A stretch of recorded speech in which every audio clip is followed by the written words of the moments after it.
So before we began our designs, we had to do our research. We looked closely at what is considered bling, jewelry, gems. The Olympics, to me, was a gem of an opportunity. And so, the first part of our Olympic bling, of course, starts with the biggest symbol of the Olympics, the rings. The country that comes to Britain will be flying their flag.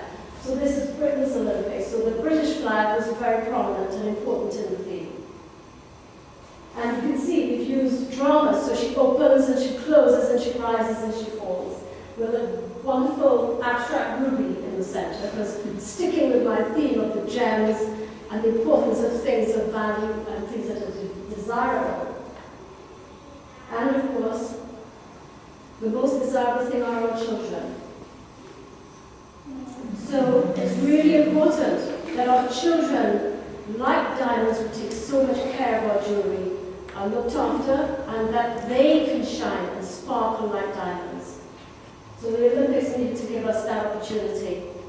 Now the other thing that's really key to the Olympics, apart from the rings, are the cultural Olympiad values. So the Olympics is about achieving your personal best. And in the urban style, we shouted those words to the kids. Of course, we got them to come and do the graffiti themselves as well. As achieve, aspire, excellence, and shine. And it sits alongside that big rock that they would normally put in their ear. So there they are, in their urban get-up. Their gym shoes and their big trainers and bling on their hats, which they had such a great time sticking them all on their trousers. And the words that we wanted them to be more familiar with. We wanted them to go away thinking that they needed to achieve something in these 4 years. That they needed to believe in themselves to do it. They needed to be ingenious. They needed to find their creativity because they are amazing. And so we sat together and brainstormed what are all the words that are important to develop your creativity and all this. And so they were all kind of, what about believe, what about amazing, what about this, what about this? And so we just did the graffiti as those words to represent the Olympic values. And of course our character. And you can see your three soul men in the middle. And if you believe, you will achieve. So please aspire higher are the words of that. So, it's done kind of funky soul style, so everybody goes, oh, look at that soul man, whoa, you did make to stop and think and look and read the words. And of course, this is the design for passion. So this is how that sits within that story. We get to the flames. We've had the rings, we've had the values, and now we have the living flame. And it sits on, so those triangulations there represent the ruby. So they are an abstraction of the shape of the diamond, staying with the concept of the gem of an opportunity. And also, I'm also playing with the colors of the rings. So this is the red ring, represents the red ring, and we've had a blue gem before. So there's lots of, the carnival story operates on many levels. And as a designer, you use all of those levels, the colors, the shapes, the meanings, to express what your concept is. But as you see, I am just one pixel in the picture, because actually, the whole picture is about a collection of images and the way that they form a pattern of line and shape as they move together. So you saw me doing one spin, but can you imagine every 10, 15, 20 of us doing that? What a wonderful pattern that creates.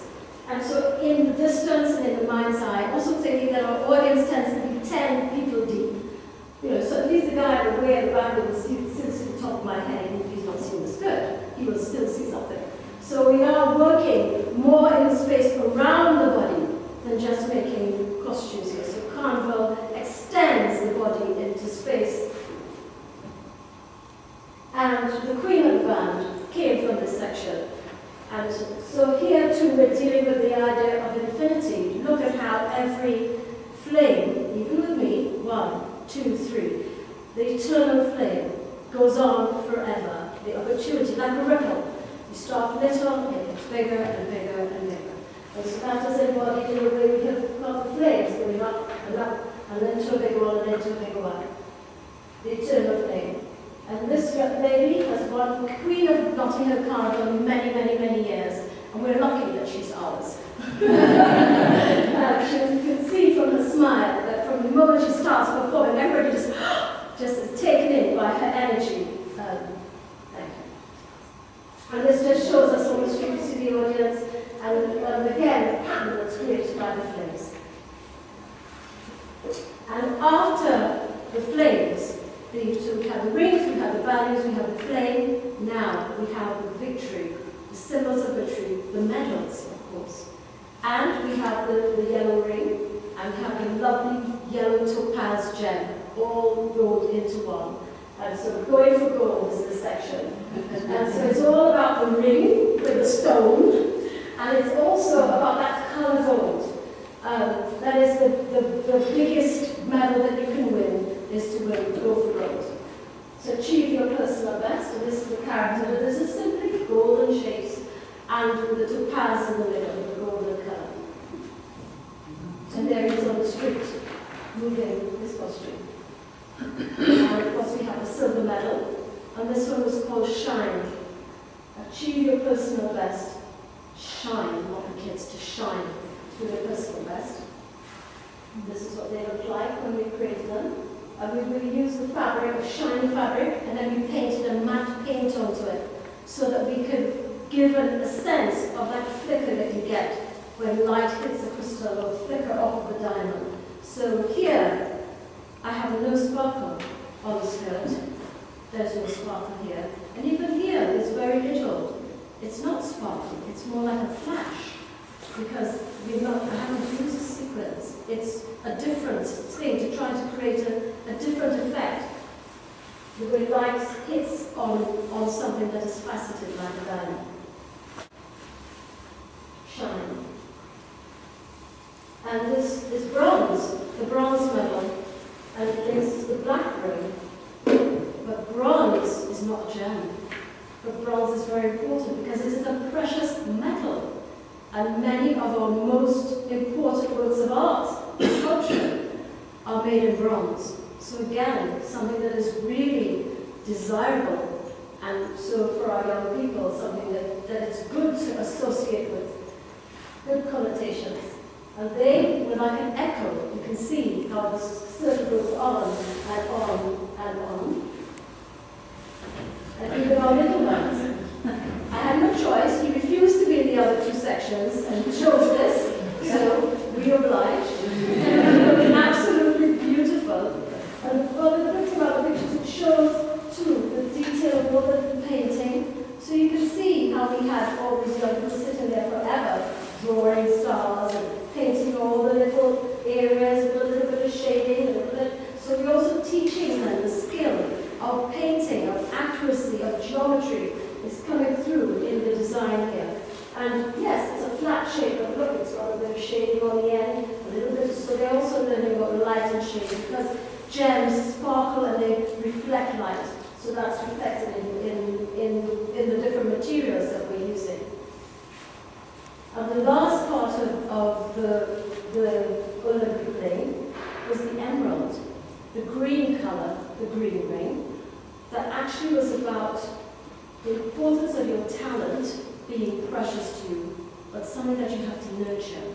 You have to grow your talent. Having the talent isn't enough. You have to develop it. And so the last section, the green gem, represented your energy growing. So you start small, but then you can grow it into something that's much bigger, out into the community.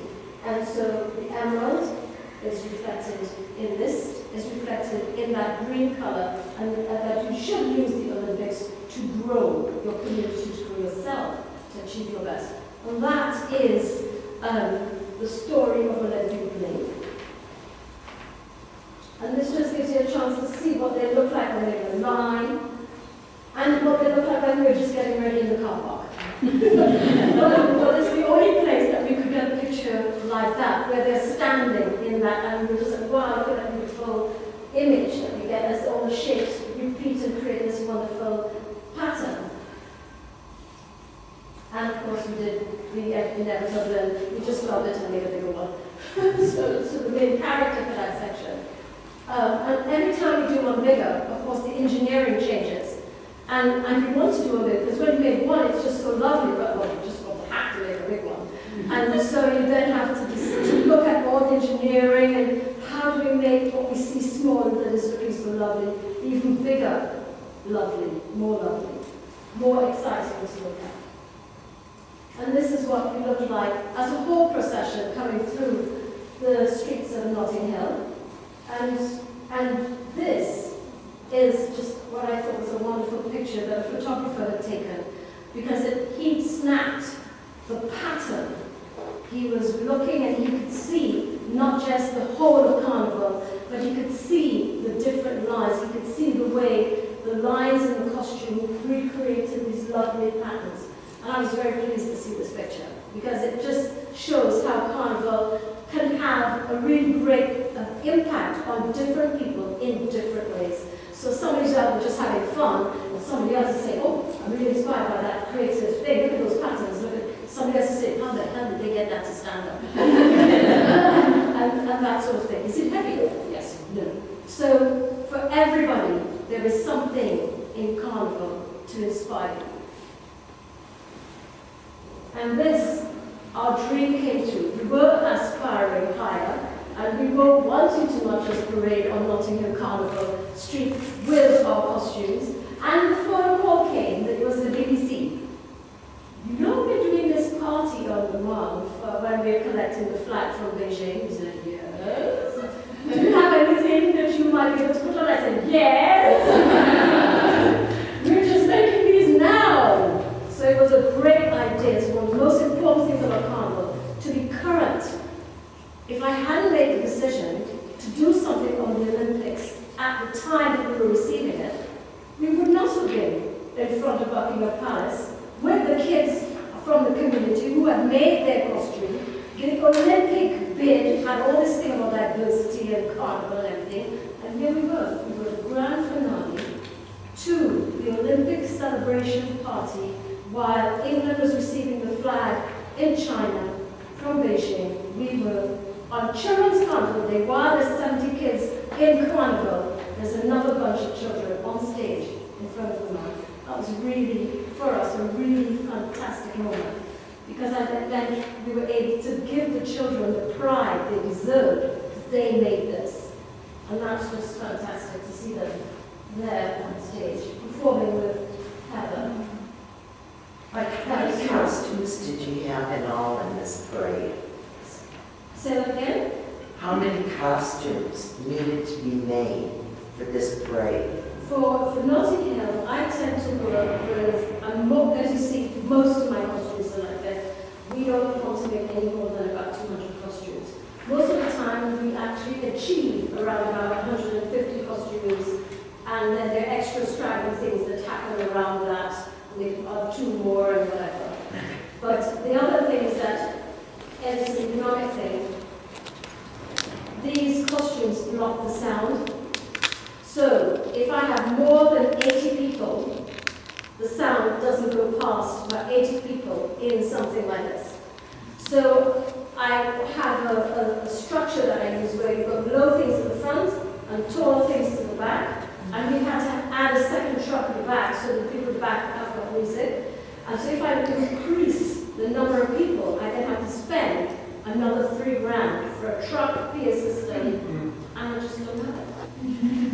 But on top of that, the way that we design, we take up as much space as a group that has 600 people with a normal little bikini with a few beads and feathers. And so we prefer to do this because it's more inspiring and it's more challenging and it's more creative.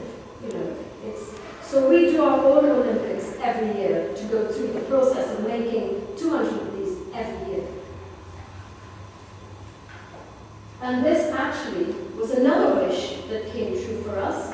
This is the opening ceremony of the Olympics in July last year.